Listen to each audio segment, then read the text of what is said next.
Somos la unión de voluntades diferentes en pos del cuidado del parque, las dunas costeras y nuestro patrimonio ambiental. Creemos que el cuidado del planeta supone cambios profundos de estilo de vida y de modelos de producción y consumo. Proponemos la nueva significación de la palabra progreso. Somos el parque no se vende.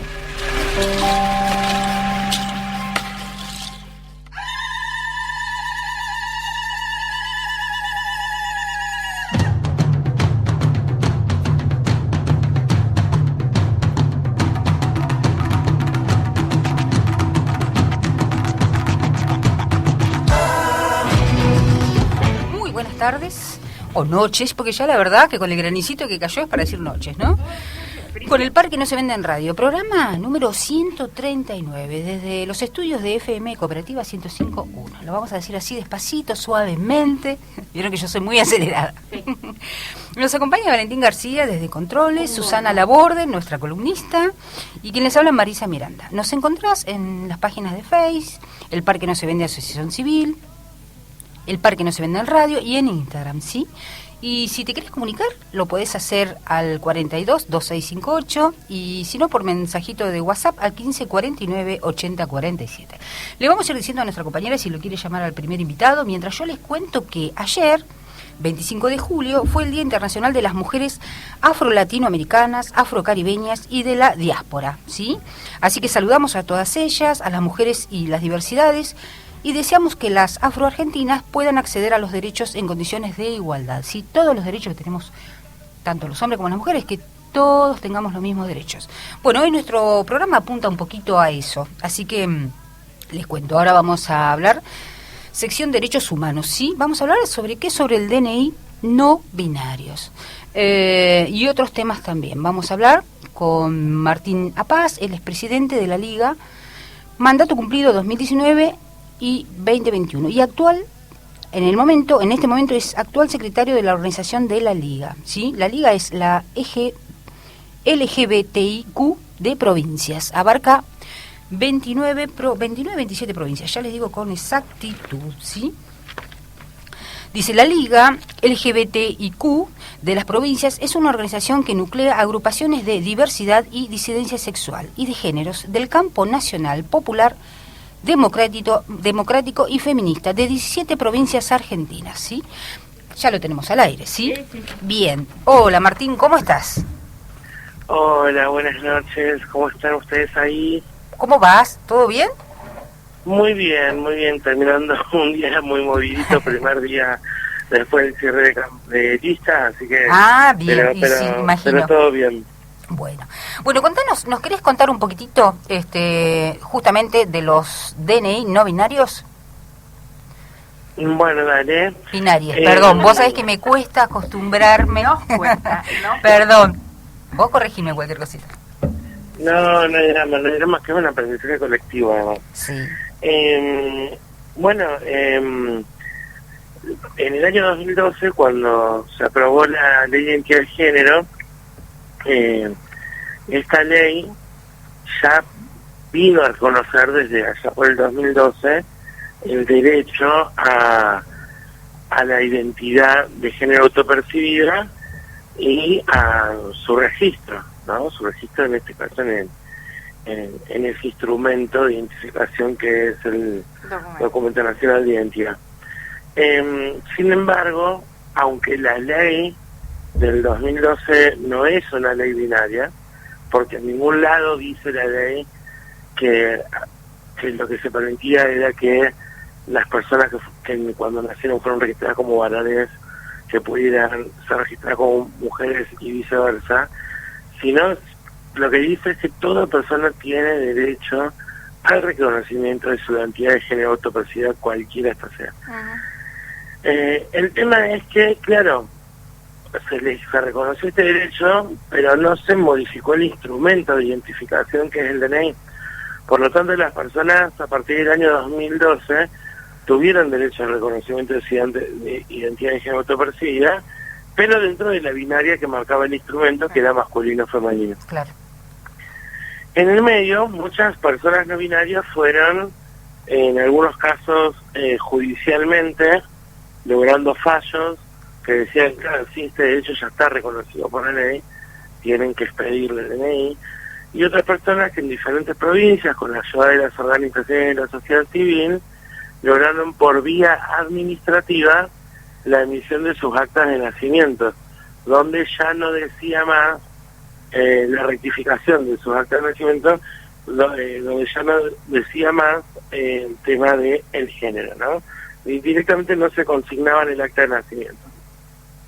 Y ahí empezó, incluso en muchos casos, también con la modificación ya del nombre de pila. Claro.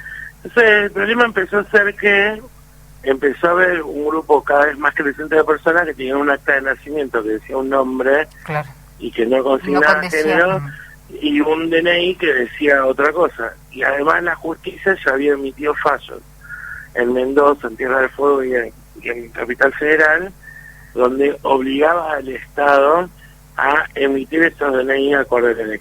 Bueno, ¿qué vino a hacer el decreto del presidente de la semana pasada? Esto: corregir esa deuda que quedaba desde el año 2012, corregir el instrumento y, respetando los tratados internacionales que tienen suscrito la Argentina y demás, permitir una identificación por fuera de la binaria. No solamente el cambio del nombre de pila y de la imagen, sino ahora, y no solamente el cambio entre dentro de la binaria, entre masculino y femenino y masculino, sino la posibilidad de una tercera opción simbolizada en una X, tanto para las personas no binarias como de género fluido, y para cualquier persona, en verdad, que no quiera que su DNI esté registrando nada más y nada menos que su género. O sea, se modificaría todo eso menos el número, que el número es el que quedaría pendiente siempre, el mismo número. Después sí se puede... El número no se modifica ni el número ni el apellido. Exacto. Porque el número del DNI y el apellido son quienes nos dan la continuidad jurídica a las personas. Bien. Y decime, en lo personal, ¿qué pensás vos de la X? Porque bueno, viste que si bien se entiende que momentáneamente es la solución, la primera solución, bueno, se va a seguir trabajando sobre esto como para que tengan el reconocimiento cada uno o cada una como lo prefiera, ¿no? Pero en lo personal, ¿qué te parece a vos la X? ¿Qué opinas de eso? A ver, hablo colectivamente, digamos, por el espacio. Sí. Para nosotros siempre, en realidad, aspiramos a un horizonte en el cual no sea necesario el registro del género de las personas. Aspiramos a un futuro en un DNI que directamente no consigne el sexo / género, digamos. Porque en realidad dice sexo, pero en realidad lo que consigna es el género. Pero la realidad es que, y esto es fruto de un trabajo de 1 año y medio, mancomunado entre las organizaciones, el RENAPER, el Ministerio del Interior, tengo que reconocer y también la intermediación de la diputada nacional Gabriela Esteves, que también estuvo involucrada en este tema.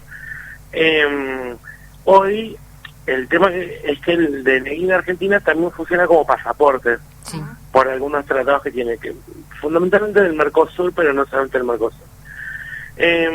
Eso hace que cualquier modificación de ese instrumento de identificación que permite moverse dentro de otros países también, tiene que estar también atado a determinadas normas internacionales. Esas normas internacionales ya tienen hace un tiempo, porque no es que Argentina es el primer país del mundo que hace algo así, no. Sí, afortunadamente, y como siempre a la vanguardia en la región, pero ya existen otros países del mundo que ya avanzan. Entonces, puntualmente hay una organización internacional que es la que regula la aviación civil, que frente a estos cambios normativos de algunos países, que además plantean este reconocimiento de distintas maneras, lo que hizo, bueno, fue, a ver, unifiquemos cómo podemos, digamos, a nivel internacional, para los pasaportes y para los DNI que funcionan como tales, plantear esta alternativa por fuera de la binaria, esta reconocimiento por fuera de la binaria, y eso a nivel internacional está tipificado con la X. Desde ese aspecto, punto de vista, para nosotros es un avance muy importante, porque implica que el instrumento ahora está acorde a la identidad de género desde el punto de vista de que la ley no es binaria y el DNI deja de ser binario, que le permite una opción de identificación a las personas que no encajan en la binaria o que la desconocemos, insisto, no simplemente porque nos identificamos tales, sino que la desconocemos como sistema de ordenamiento social, y además que va en sintonía con los tratados internacionales y los compromisos que hay en la Argentina. Desde todos esos puntos de vista, para nosotros es un inmenso avance.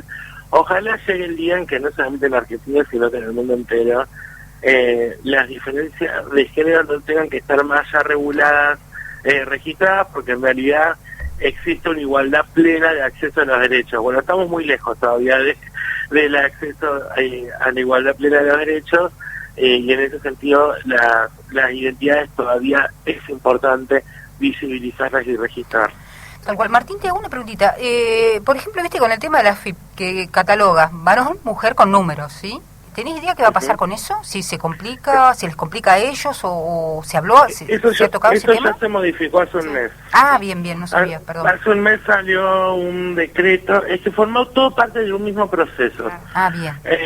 Hace un mes el Ministerio de Trabajo, Empleo y Seguridad Social de la Nación emitió un decreto por el cual tanto en el sistema de ANSES con la emisión del CUIL y otros códigos de identificación, como en el caso de la FIP, ya no más los códigos estos no se asignan más en función del género, por el contrario se asignan aleatoriamente, y las personas cuyos códigos de identificación tanto en la FIP como en ANSES fueron emitidos con anterioridad a ese decreto pueden solicitar por única vez una modificación del mismo para que no quede atado al género como en su momento.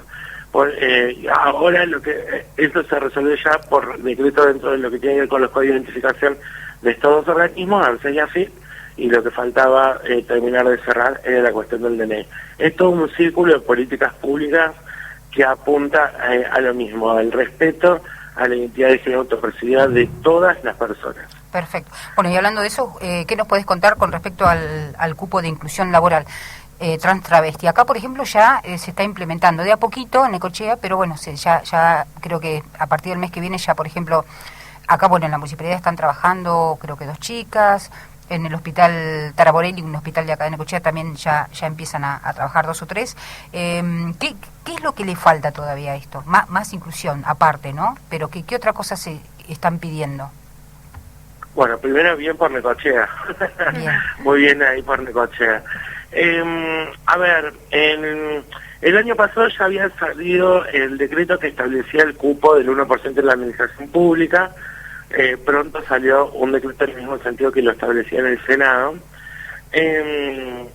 Lo que la ley vino a sumar, eso no es solamente seguridad jurídica desde el punto de vista de que sea una política avalada por el Congreso y que trasciende la voluntad política de un gobierno, sino que además la ley, y ese es el espíritu profundamente federal de su letra, lo que establece es que además del 1% en el Estado, también reconoce como política pública la necesidad de incentivos económicos para las empresas privadas que contraten personas trans, así como el apoyo financiero al emprendedurismo. ¿Por qué digo que esto tiene que ver con el carácter federal de la ley?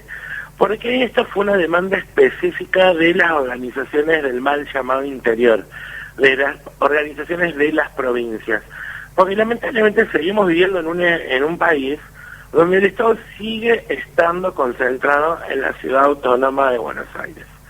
Las oficinas centrales de todos los organismos, ministerios, empresas estatales, etcétera, del Estado Nacional siguen estando, y de los 3 poderes, siguen estando en la ciudad de Buenos Aires. Por lo tanto, pensar solamente como única política de acceso al empleo, la inserción en el Estado Nacional, era medio excluyente el colectivo travesti trans del resto del país, porque es verdad que hay delegaciones, algunos organismos en las provincias y demás, pero si uno tuviera que ver un mapa, vieron esos mapas circulares que por ahí vemos en los diarios, sí, donde te muestran la densidad de algo y dónde está el Estado, bueno, sería un círculo inmenso en Capital y después puntitos acá y allá desperdiciados por todo el país. A nosotros nos parecía en ese sentido que había que multiplicar las posibilidades de inserción laboral y que para eso el sector privado también tenía parte de la responsabilidad, no solamente el Estado. Y como constitucionalmente no se puede obligar al sector privado a esto, sí lo que buscamos fue estas fórmulas donde el Estado generara un beneficio para incentivar la contratación, que es un beneficio que es temporario, que es por el término de 2 años, que además beneficia más particularmente al sector PYME. Disculpen un segundo, no puedo creer que justo me esté cerrando el PYME. Deme un segundo. Sí. ¿Qué te iba a decir? Sí, vos sabés que después le vamos a preguntar a Su porque había leído, yo la verdad que no me había enterado, sobre la presentación del proyecto de reparación para personas mayores, travestis y trans. No sabía que estaba también. Sí, qué bien. No, bueno, se van consiguiendo un paquete de cambios y medidas, ¿no? en los derechos que pueden... Tal cual. Considerando que es una deuda de la sociedad, ¿no? A las trans las siguen matando. Me parece que esto de estar sin trabajo tiene que ver justamente con que trabajan en la calle, no pueden salir de ahí porque no tienen otro medio de vida. Entonces, el Estado tiene una obligación absoluta de resarcir, digamos, ese daño que no se le ha reconocido, o sea, por no haber sido contemplada su existencia siquiera desde hace tantos años, ¿no? En la sociedad. Martín, ¿estás? Sí. Bien. Sí. No, estábamos haciendo tiempo. Un poquito para darte tiempo. No. ¿Qué te iba a decir? Disculpas. No, por favor. Estábamos justo, yo le estaba contando a Susana, bueno, esto que también lo vi reflejado en la página de ustedes, ¿no? La presentación del proyecto de reparación para personas mayores, travestis y trans. Claro. Qué bien. Que es un proyecto que es complementario del de cupo y de inclusión. Claro. Porque de alguna manera el proyecto de cupo de inclusión no, es un proyecto que no tiene límite de edad para nada, pero lo cierto es que hay un sector del colectivo travesti trans, y tengamos en cuenta que es un colectivo que tiene un promedio de vida entre 35 y 40 años, Sí. que por un montón de factores que tienen que ver, ni siquiera estamos hablando de la idoneidad o la formación educativa, estamos hablando de la salud, Tal cual. Sí. estamos digamos, de cuestiones como un poco más estructurales, que la verdad que el acceso al empleo, incluso con estas herramientas, es complejo. Y que además, justamente por la falta de acceso a esos derechos, ya estamos hablando de personas que están, por el deterioro de su salud integral, en realidad deberían estar en condiciones de vivir un retiro. Totalmente. ¿Sí? Con dignidad. Sí. Entonces lo que nosotros planteamos es una reparación de las personas travestis mayores de 40 años, que son sobrevivientes, a través de su inclusión en el sistema de seguridad social, permitiéndoles la percepción de una pensión, digamos, o una jubilación digna que les permita atravesar los últimos años de su vida con dignidad, que además es, insisto, también tiene un sentido reparatorio, porque ha sido el Estado el que ha vulnerado sistemáticamente sus derechos humanos. Totalmente. Su derecho a la salud, su derecho a la identidad, su derecho a la educación, su derecho al trabajo, su derecho a la vivienda. Porque todo eso se desprende del histórico no reconocimiento del derecho a la identidad. Totalmente. Entonces, el Estado ahí tiene una responsabilidad y como tal tiene que reparar, como lo ha sabido hacer con otras violaciones de los derechos humanos. Hablando un poquito sobre los derechos, ¿no?, igualitarios, ¿por qué crees vos que hay tan pocos militantes activistas en el Congreso? ¿Hay resistencia de ese lado o no, qué es lo que sucede? Creo que es parte, a ver, la política siempre fue la política de los varones.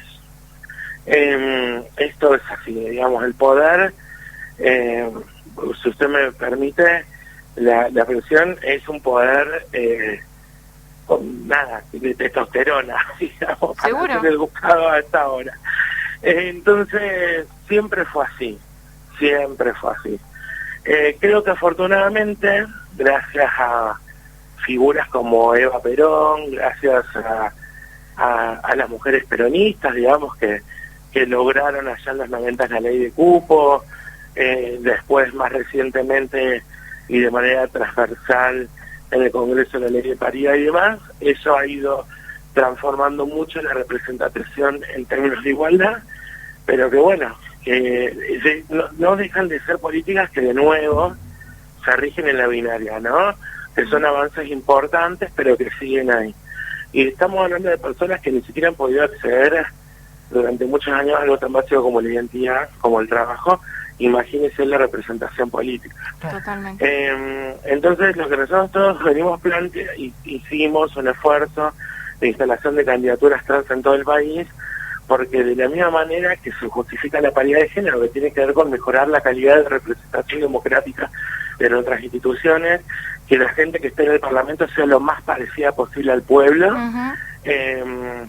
Bueno, hace falta que en ese sentido también haya personas trans en el Congreso.